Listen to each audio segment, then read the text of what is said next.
Hello everyone, welcome to master math. Now आज हम लोग सॉल्व करेंगे चैप्टर 1 सेट एक्सरसाइज 1.1। ठीक है, हम आगे के वीडियोस में कोशिश करेंगे कि हम हर एक क्वेश्चन को एनसीईआरटी की बुक के हर एक क्वेश्चन को आपके अपनी वीडियोस में एक्सप्लेन कर सके। और अगर आपको भी कोई क्वेश्चन पूछना है तो आप कमेंट बॉक्स में डाल के पूछ सकते हैं। ठीक है, नाउ क्वेश्चन नंबर 1 हमारी एक्सरसाइज 1.1 का है, which of the following are sets justify your answer. ठीक है, यहाँ पे बेटा हमको ये जितने भी आपको सेट्स दे रखे हैं इनमें से पूछना है, ये जितनी भी स्टेटमेंट दे रखी हैं ये पूछ रहा है कि इनमें से सेट कौन सा है और अगर है तो क्यों है। ठीक है, तो सबसे पहला जो हमारा एग्जाम्पल है, the collection of all the months of a year beginning with letter J. ठीक है, अब हमको ये पता है कि that we have total 12 month. ठीक है, जिनमें कि जो जे से स्टार्ट होते हैं वो कौन सा हो गया, जनवरी, जून और जुलाई। ये सबके लिए सेम रहेगा। और हमेशा याद रखिएगा कि जब भी आप किन्हीं तीन चीज़ों मतलब किसी भी चीज़ का सेट बना रहे हैं तो वो हमेशा कर्ली ब्रैकेट के अंदर ही लिखना है। अगर आप लोग कर्ली ब्रैकेट नहीं बना रहे हैं तो वो उस स्पेसिफिक ग्रुप को सेट नहीं माना जाएगा। सेट वो तभी माना जाएगा जब वो किसके अंदर है, कर्ली ब्रैकेट्स के अंदर है। ठीक है, तो यहाँ पे क्या किसी के लिए ये मंथ अलग हो जाएंगे जो लेटर जे से स्टार्ट हो रहे हैं? ऑफ कोर्स नॉट, जो भी रहेंगे जनवरी, जून, जुलाई, चाहे किसी से भी पूछोगे। तो यानी कि जो फर्स्ट एग्जाम्पल है वो हमारा क्या है बेटा, सेट है। ठीक है, that it is a set. ठीक है, अब first example is set. Now statement two में हमको क्या बोल रहा है, the collection of 10 most talented writer of India. चलिए, 10 most talented writer of India, सबकी अपनी अपनी एक अलग पसंद होगी, सबको कोई ना कोई अलग अलग पसंद होगा, हो सकता है किसी को कोई भी ना पसंद हो।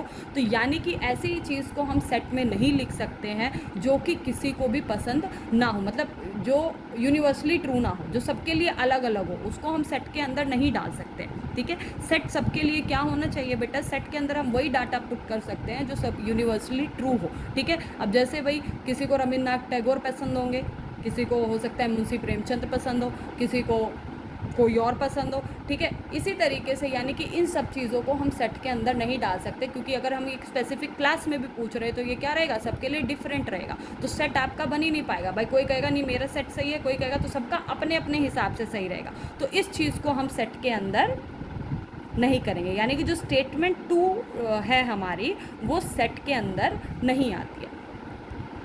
अब स्टेटमेंट नंबर 3 आपको दे रखा है, a team of 11 best cricket batsman of the world. Same चीज़ बेटा, सबके लिए अपनी अपनी अलग अलग पसंद होगी, कोई किन्हीं 11 का नाम देगा, कोई किसी 11 का नाम देगा। ठीक है, जरूरी नहीं है भाई हम लोग इंडिया में रह रहे हैं, पर हो सकता है कि हमको बाहर के भी क्रिकेटर्स पसंद हो। ठीक है, तो सब लोग अपने अपने हिसाब से अपने अपने नाम देंगे, अपने बैट्समैन के नाम देंगे जो उनको पसंद है। ठीक है, तो यानी कि इसको भी हम सेट के अंदर नहीं मानेंगे। ठीक है, बिकॉज ये यूनिवर्सली ट्रू सबके लिए सेम नहीं है। ठीक है, ये यूनिवर्सली ट्रू नहीं है। तो now statement number 4, the collection of all boys in your class. अब क्लास में तो बेटा एक स्पेसिफिक क्लास हो गई। ठीक है, स्पेसिफिक क्लास में चाहे वो 4 लड़के हो, चाहे 5 हो, चाहे 10 हो, चाहे 20 हो। ठीक है, जो सेम रहेगा वो सबके लिए एक जैसा ही रहेगा। तो यानी कि जो ये वाली जो स्टेटमेंट है वो आपकी क्या है, वो सेट है। ठीक है, अब statement number 5, the collection of all natural number less than 100। अब जैसे हम सेट बना रहे हैं ऑल नेचुरल नंबर का लेस देन 100 का, तो बेटा वो क्या रहेगा, 1 2 3 अप टू 99। याद रखना कर्ली ब्रैकेट के अंदर ही लिखना है। ठीक है, अप टू 99 का मतलब भाई सबके लिए सेम ही तो नंबर रहेंगे, कोई -2 -3 तो नहीं लिख देगा, because those are not natural numbers. ठीक है, तो यानी कि ये क्या है बेटा, इट इज़ ए सेट। ठीक है, बिकॉज ये सबके लिए क्या है, सेम है।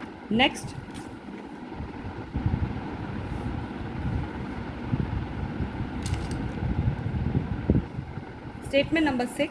Statement number 6 is a collection of novel written by the writer Munshi Premchand. अब मुंशी प्रेमचंद जी ने जो अपनी नॉवेल्स लिखी हैं वो तो सब सेम ही रहेंगे, उनके नाम कोई अपनी मर्जी से बदल के तो लिख नहीं सकता है, ठीक है। तो अगर कोई नाम आप लिखोगे हो सकता है वो सबके हो सकता क्या है वो सेम ही रहेगा, ठीक है, क्योंकि उसको हम बदल के नहीं लिख सकते। तो वो क्या रहेगा, वो सबके लिए सेम है। तो यानी कि जो स्टेटमेंट नंबर 7 है वो भी आपका क्या है, सेट है। ये बस आप दिमाग में रखें कि सेट आप उन्हीं चीज़ों को बोल सकते हो जो सबके लिए क्या हो, सेम हो, ठीक है। आप अलग अलग चीज़ों को सेट के अंदर नहीं डाल सकते हो, ठीक है। Next is statement number 7।